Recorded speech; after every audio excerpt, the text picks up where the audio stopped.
morning, everybody. I'm John Becker. I'm the Madison County Board Chairman. And as we enter these next 2 critical weeks, it's important that everybody pays attention and listens. And as we have every Friday, this is our scheduled press conference, and I'm going to turn it right over to our Director of Public Health, Eric Faisst.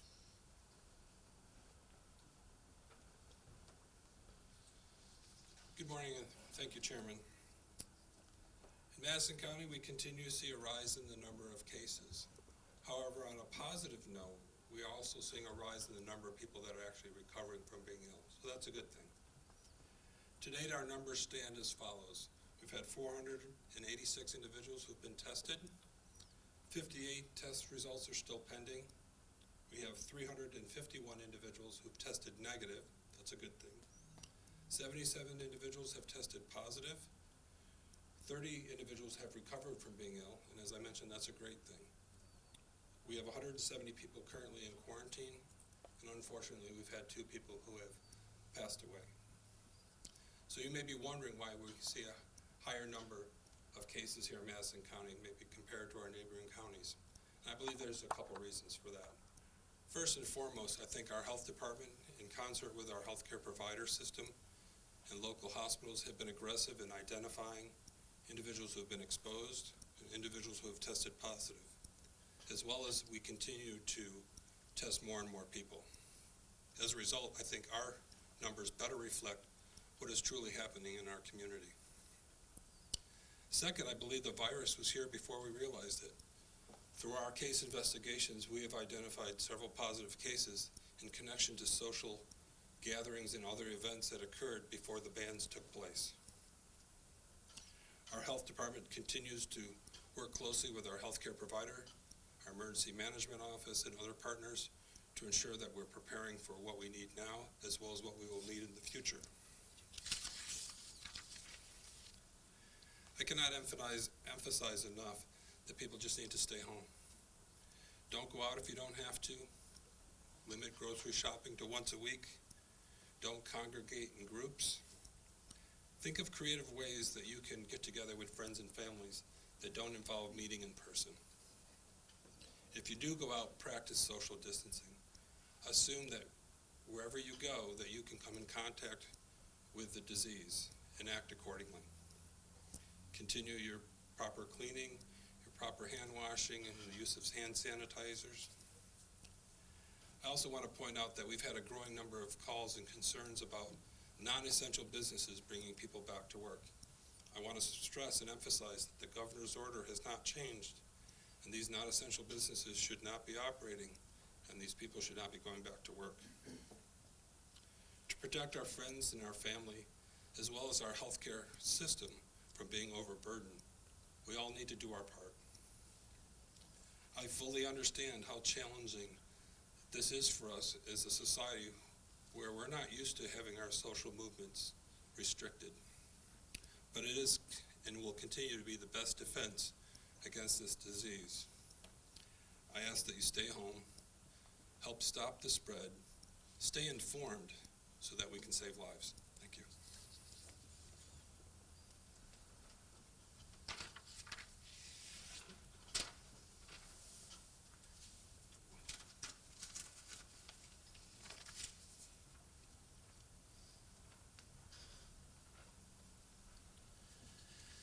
Thank you, Eric. Every day there's more and more cars on the road. Past your grocery stores, the parking lots have a lot of people in them.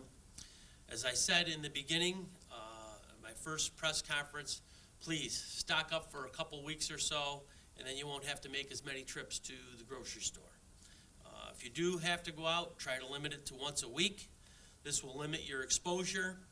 I understand that we are a community and where people commute back and forth from like Syracuse or Utica, but if you are a non-essential personnel, you are the only people who should be on the road. The weather is getting nicer. Go outside for a walk. Please practice social distancing. When you do so, go to the park. Just do not use the facilities. Don't let your kids on the playground equipment. Don't get on the playground equipment. And keep your hands away from your face if you do or anything like that, but please just don't do that. Be a neighbor. If you know there's an elderly person or a senior in your neighborhood, check in on them. Maybe offer to go to the grocery stores, go shopping for them. Or if you do, maybe just get them some takeout, something like that. People should not be gathering in large groups. As I said earlier in the week, I did not want to do this, but the sheriff will be cracking down, and the sheriff's office has asked if you have to report a gathering, please call 315-366-2311. We just have people that aren't listening, and you need to listen. These next couple of weeks are critical. If you have non-medical questions regarding COVID-19, we have started the Madison County COVID-19 hotline this week. We are getting more and more calls, and this hotline is staffed by county volunteers to help out with the health department staff. That number is 315-366-2770. Again, if you are sick and experiencing symptoms, call your healthcare provider. Do not call that line. We have been getting some calls from people who say they are not an essential employee, but their employer would like to reopen and is asking them to come to work. I cannot emphasize enough that non-essential businesses should remain closed at this time. We understand that people want to get back to work, but we need to remain diligent and work on stopping the spread. The sooner we stop the spread, the quicker we'll all get back to work. If you are wondering what to do to help our community, first I will again say stay home. And when you can order takeout from a local restaurant or shop, online at local businesses, or buy gift cards. For the full list of small businesses in Madison County that are doing some inventive ways of staying open during this COVID-19 pandemic, go to buymadisoncounty.n-y.com. I'll be reading a list in a minute. Also, I will say it again, if you are able, when you get your stimulus check, try to donate it or some of it to someone who is struggling right now, people who are out of work. Use it to help small businesses, the ones that are on the edge and may not make it. We all can do our part. Also, I want to thank all of our employees who have been working tirelessly these past 3 or 4 weeks to bring you information on the internet, our press conferences, phone calls, everything else, and preparing us for the next 2 weeks that are critical. Also, for those that are working from home, we appreciate you volunteering or doing your job from home and keeping the county moving along and providing services. Again, I'll talk about the small businesses that are open. We've got quite a list, and if you want to get on the list, go to the Madison County website, and we will surely get you on the list. Think, shop, buy local during COVID-19. In Bouckville, there's Ray Brothers Barbecue or Ye Old Landmark Tavern that are doing pickup, takeout. Bridgeport's Fisher Bay Restaurant, Sammy's Pizza. Canastota's Flo's Diner, Laurel's Italian Restaurant, Theodore's or The Toast. Casanova is Kaz Pizza, Kalamata Pita. Linkland House, Madison Mad Tacos, The Coal Yard, or The Brewster Inn. In Chittenango is Demorio's Eatery, the Lakeport Market, La Cucina, or the 10 Pin Restaurant. In Hamilton, Hamilton Whole Foods, Hofbrau, Inn at Colgate, Perry's, Rush Bar and Grill. In Madison is the Country Cupboard. Morrisville is the Fort. Munnsville is Munnsville Post 54 American Legion. Oneida is 31 Express Deli. Franco's Oneida Pizza, Giovanni's Big Cheese, Hipster Cafe, Villa Verona Vineyard. In Peterborough is the Peterborough General Store. In Wampsville is the Madison Bistro. In West Eaton is the Roadside Inn. Survival, help keeping the kids busy from local businesses. Buy for them. The Heavens Scanda, the Heaven at Scanda. Sanity Savers, DME Reiki and Wellness Center. Erie Canal Brewing Company. Casanova is Casanova Community Fitness, JS Height and Sons Fine Wines and Spirits, and Oneida is Oneida Wine and Liquor. To celebrate special occasions, Hamilton, Ashling Acres, Oneida is Blooms and Blossoms Florist, Local Farms and Retail Therapy. New York Farm Net Basket, they're doing, helping out and taking online orders. Casanova is 20 East. Chittenango is Sorbello's Gift and Garden, Sorbello's Produce. Eaton is Johnson's Home Honeybee Farm. Hamilton is Kremheld Dairy. We have also many farms and local businesses that will do curbside pickup at Cornell Cooperative Extension in Madison County. Ambrosia Farms, Ben and Judy Sugar House, Creekside Meadows, Common Thread CSA, Davgen Farms, Divine Gardens, Fojo Beans, Fruit of the Fuji, Georgetown Soap Company, Hearthstone Artesian Bakery, Jewett Cheese House, Meadowwood Farms, Nelson Farms, Plum Rocky Farm, Popular Hedge Farm, Quarrybrook Farms. These are all small businesses in Madison County and would definitely appreciate you buying gift cards or doing their curbside pickup. Again, the next 2 weeks are critical. The sooner we get over this, we flatten out this curve, we get over the hump, the sooner everybody will get back to work, and I'm sure that's what everybody would like. So in the meantime, stock up for the next 2 weeks, like I said, and stay home, and thank you.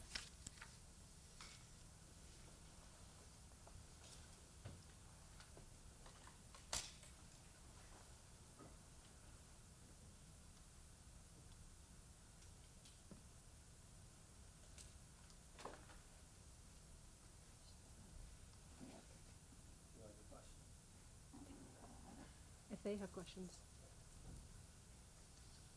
Does anybody have any questions for us? Yeah, I Yes. have a few if that's okay. Yep. My name's Melissa, I'm from Spectrum News. First I want to ask, have there been any issues trying to get medical supplies to Madison County? I'll ask my EM director to come up and answer that, Dan DeGear.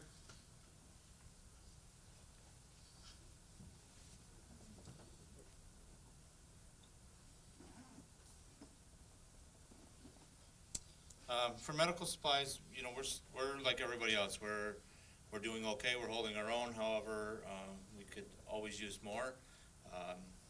The state is helping through that situation. We're very appreciative through that and through the federal government.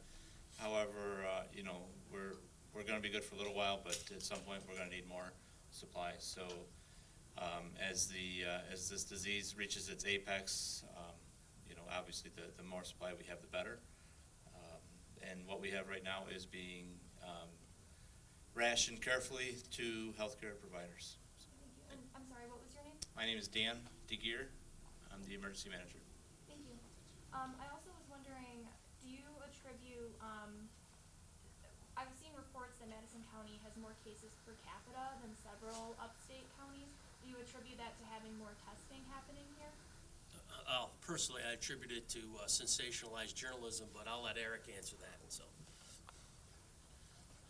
Yeah, I'm not sure where they're coming up with those statistics anyhow, but as I mentioned in what I said, that a couple reasons I think why our numbers may seem higher is because I think we're more aggressive in identifying our positive cases and number of people that are exposed, and we are constantly testing. So a combination of those things, I believe, is why where our numbers truly reflect what's happening. I believe that the other counties may be underreporting.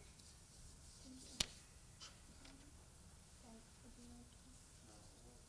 I mean, I have a few more questions, but I don't want to, other people have questions.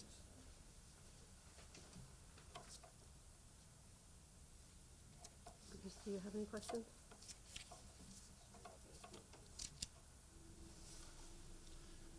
does anybody have any other questions? No? I have some more. if Yes. you don't Okay, mind. go ahead. Sorry. I know that you were talking about that the coronavirus may have been here before we knew that. Do you have an idea of how long it could have been here for? For the answer to that, no, I don't know. All I know is that through our investigations, we have identified some of the positive cases linked to events that occurred before bans went into place, which means people were here with the disease. Now, they could have traveled, they could have come from some other areas, but it was here before we realized it.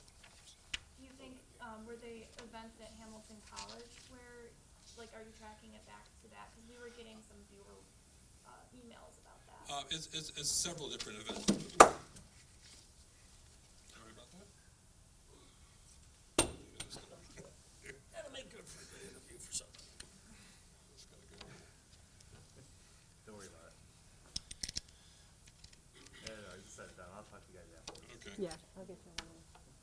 It's several events. It's not, those could be some of the events, but there's more than just that event. Okay, thank you. And I'm sorry, just one last question. I was wondering if you have an idea of when the Apex may happen here in Madison County? Well, that's the magic question, I think. What we are doing here in Madison County is we are using the federal and the state models that they're using and plugging in Madison County numbers. We're tending to lean more with the federal model in terms of time frame. Their time frame, their dates are a little bit later in the month than the New York State one.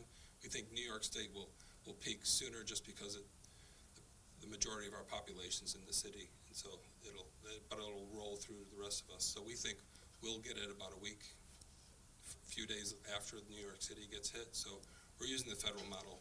So we're looking, I think as Chairman mentioned, mid to late April is when we expect it to hit us, and that's what we're preparing for. Thank you. Any other questions? Okay, thank you very much. Not something that we wanted to do. Yeah, exactly.